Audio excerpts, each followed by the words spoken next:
Hello everyone, welcome to my channel. Friends, before going into the details of the war, don't forget to like the video, subscribe to my channel and turn on the notification bell. Please support by subscribing and turning on the notification bell. We are a strong community. U.S. to sanction military procurement network aiding Russia. U.S. Treasury Secretary Janet Yellen has said that Washington will impose new sanctions on a transnational network of individuals and companies that have been working to procure military technologies for Russia's war effort in Ukraine. She told this to journalists on the sidelines of the G20 summit in Bali, Ukrinform reports, citing Reuters. According to Yellen, the sanctions would target 14 individuals and 28 entities, including financial facilitators. However, she declined to provide details on where they were located. She said the announcement was scheduled for later on Monday. This is part of our larger effort to disrupt Russia's war effort and deny equipment it needs through sanctions and export controls, Yellen said.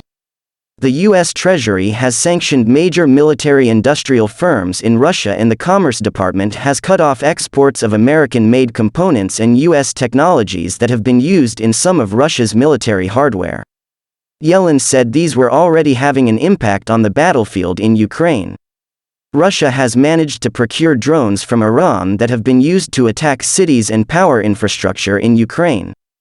Iranian military entities and industries are already under heavy U.S. sanctions over Tehran's nuclear development program, and it was unclear whether any of the sanctions were related to those drone munitions purchases. Yellen also said that at the same time the United States would continue to support Ukraine with financial and economic aid. Zelensky accuses Russia of Kherson war crimes. Ukrainian President Volodymyr Zelensky on Sunday accused Russian soldiers of committing war crimes and killing civilians in Kherson, parts of which were retaken by Ukraine's army last week after Russia pulled out. Zelensky said investigators had uncovered more than 400 Russian war crimes and found the bodies of servicemen and civilians in areas of Kherson region freed from Russian occupation. Reuters was unable to verify his allegations. Russia denies its troops intentionally target civilians. Zelensky urged residents of Kherson region to be cautious about the presence of Russian mines. Utility companies were working to restore critical infrastructure mined by fleeing Russian forces, with most homes in Kherson still without power and water, officials said. Residents held flowers and kissed Ukrainian soldiers who were moving into the right bank of the Dnipro River. Zelensky said that fighting in eastern Ukraine's Donetsk region was just as intense as they have been in previous days. The Ukraine Armed Forces Southern Command said Russian forces continued to inflict fire damage on our troops and to occupied settlements along the right bank of the Dnipro. Diplomacy. U.S. Treasury Secretary Janet Yellen said the U.S. will impose new sanctions on a transnational network of individuals and companies that have been working to procure military technologies for Russia's war effort in Ukraine.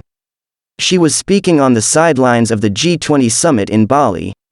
Russia on Sunday called for the G20 to stop talking about security and focus on the world's most pressing socio-economic problems, ahead of a summit set to be dominated by Western criticism of Russia's invasion of Ukraine.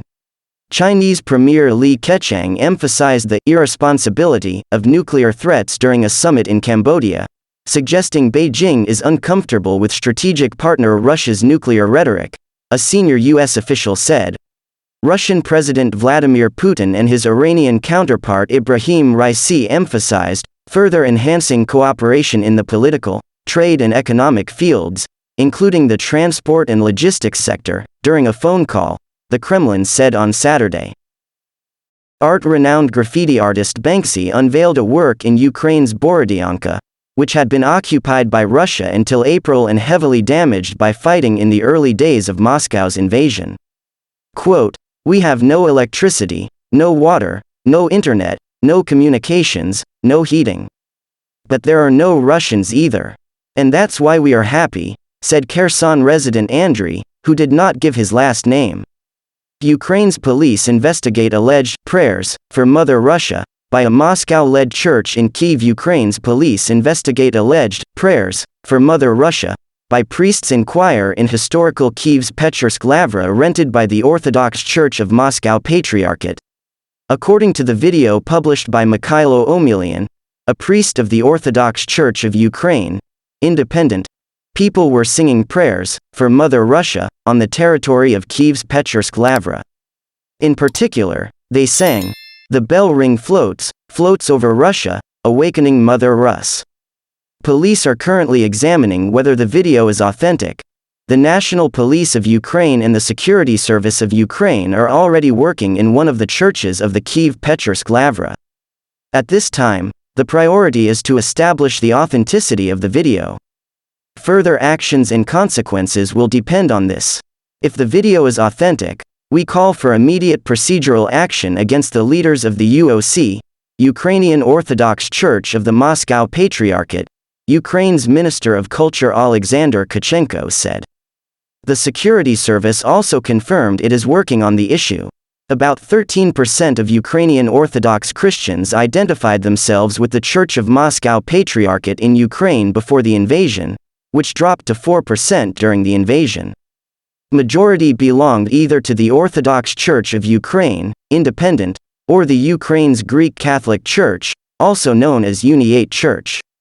Unitary plans to buy homes for Ukrainian refugees. Wiltshire Council plans to use its housing company to buy homes that can initially be used by Ukrainian refugees. Many councils have increased payments to people hosting Ukrainians amid fears the more refugees may present as homeless once initial hosting arrangements expire.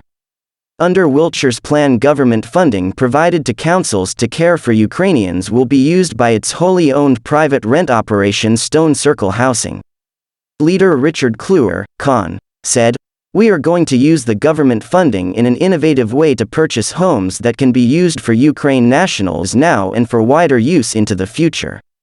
We are still working out the details and this is still early days, but we will keep everyone updated as we move forward."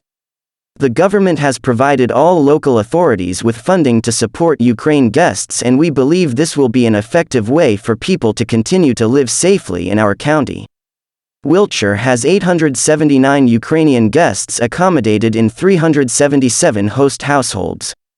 When Ukrainian families need to look for other accommodation, the council already offers a deposit guarantee and a month's rent in advance. CLLR Kluwer said he could reveal how much the council would spend on this initiative.